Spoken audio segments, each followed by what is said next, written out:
Before we get started with today's interview, just a quick reminder, click the thumbs up, make sure you subscribe and ding the bell so that you don't miss any of the great interviews that we have coming up. Now, on to today's interview.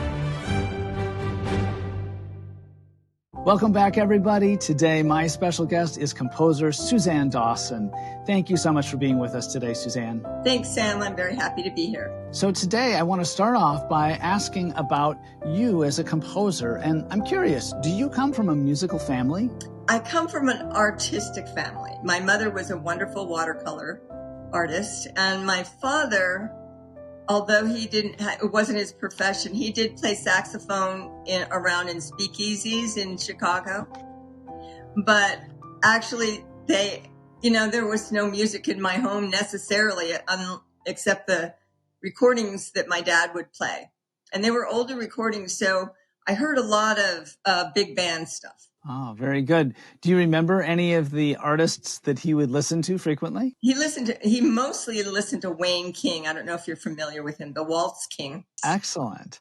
And how did you get involved in music? My brother took piano lessons and he hated it. And my mother would drag me along while we were waiting for him. And then a couple years later, she asked me if I wanted to take. I was 8 years old at that time. And I said yes. And so I just started learning the piano. And I was one of those kids that didn't like to practice too. So I don't know if that came with you or not, but I fully understand that experience. So hopefully that makes me a little better teacher as far as communicating with my kids. Absolutely. This is definitely something that resonates with me. So tell me, did that lack of wanting to practice play into your eventual destination as a composer? I think that led me more into the teaching aspect in choir, junior high school choir. They had all the composers' photos, those posters all around the room of all the men. And I thought to myself, I want to be a great person. So then I decided, okay, I'm going to try writing a song. And lo and behold, I discovered I just messed around on the piano. Oh, and then that's when it started, really. I was able to explore. And mostly I did a lot of songwriting on the piano and guitar as a teenager. Okay. Very cool. And then how did that continue to evolve for you as you headed on to college? Well, I always loved improvising and making things up. In fact, I remember one of my piano lessons when I was even probably maybe around 10.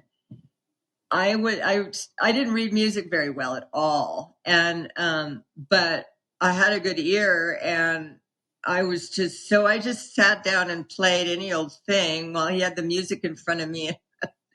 I thought I was doing fine, but I wasn't playing what was written. I wondered if perhaps the fact that maybe you were a student who didn't enjoy practicing but discovered that you had this knack for creating, if perhaps those two things kind of went hand in hand and helped you to eventually become a composer. And I think that what you're indicating is yes. I do think so. Huh. And correct me if I'm mistaken, but you did go to college for music, right? Yes, I did my undergraduate work in Eastern New Mexico, and then I did my graduate work at UNM. And it was all piano focused, really. And I continued to improvise, and I knew I loved doing it. And I started composing a little more seriously when I was doing my master's. So how did you eventually come to connect with your publisher? I owe that to Dennis Alexander. Dennis got me in touch with Gary at Chose. And I started studying. I mean, he decided, why don't you write some pieces for little kids? It hadn't occurred to me to do that. So I just, this is Dennis Alexander. So I said, okay, I'll do whatever you say. So I studied with him and I would take the pieces to him and he would help me craft them the way they needed to be for little ones. So what were some of the challenges that you faced in writing music for students? That's a very good question. It was very challenging. because when you're used to writing advanced stuff, and then all of a sudden you have to continue to strip it down. And I always thought when I was doing my master's, if I was to do that, it would be so easy. I could write so many wonderful things but you know what? We had to make changes because when my ear was telling me I couldn't rely on the ear, I had to really focus on the size of the hand and like, what are they doing at this moment in their piano studies? What can they handle? And can I use this note? And Dennis got me published. He sent the scores over to Gary and encouraged him to look at them right away. So I was very fortunate to have Dennis in my life. That is really cool. So when you compose, what is your creative process? Are you somebody who likes to improvise? Are you somebody who works with pencil and paper? What is your means of being creative? I use this laptop and I use Sibelius. And I just directly put it onto Sibelius, and I'm sitting here at my acoustic piano. So I sit there and then I just punch it in, manually on the computer screen. Okay. So you're not improvising first. You're just going directly into the computer from what you hear inside your head? Well, I'm sitting at the computer and then I start. I can't tell you how this always, but melodies are flowing in and out of my head all the time. And so I just sit down and I don't know whether it comes out of my head or out of my hands, but I don't know. It just, there's a melody. And yeah, just like that. Oh, that's and then I start writing it down and including a little left hand with it or singing, just depending. That makes perfect sense. Perfect sense. What advice do you have for aspiring composers who are hoping to follow in your footsteps and achieve some of the successes that you have? I just was very lucky to have a mentor such as Dennis.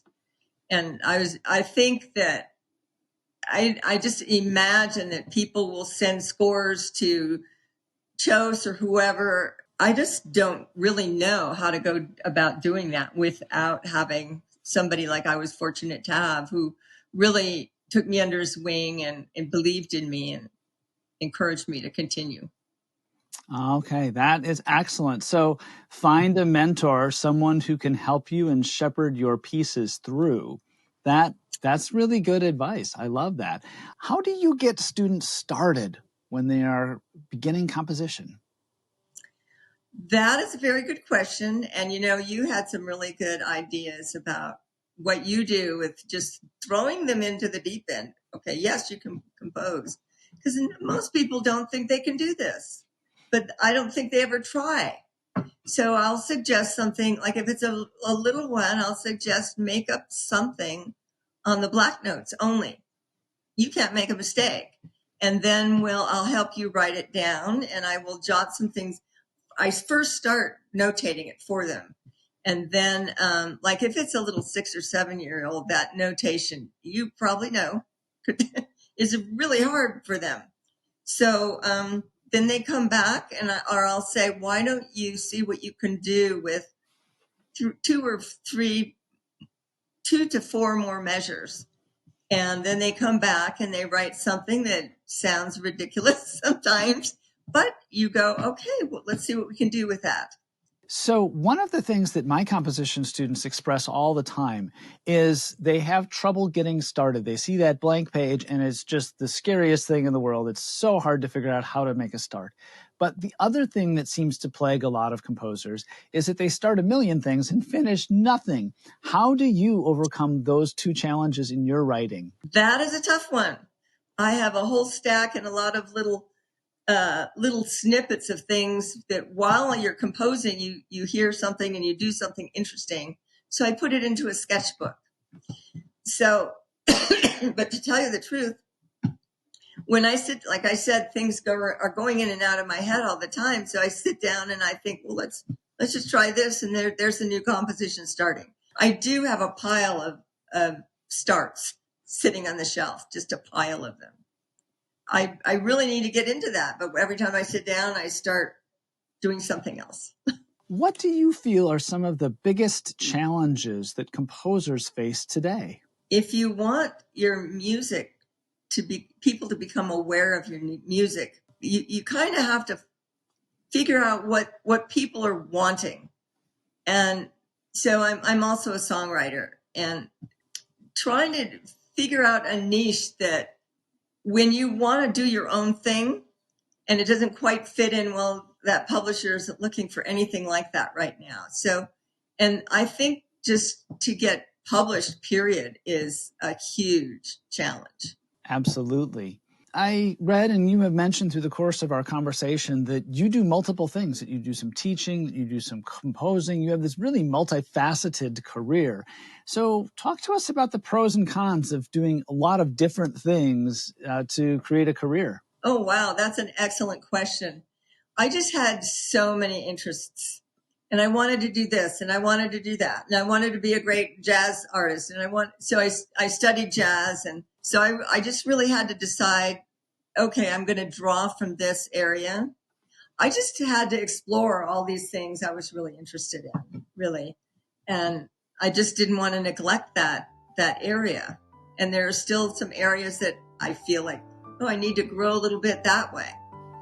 So I've been able to draw from all of those things and incorporate them in, hopefully, that can make me a more versatile composer. I love how your curiosity drove you to all of these different areas of knowledge and successes.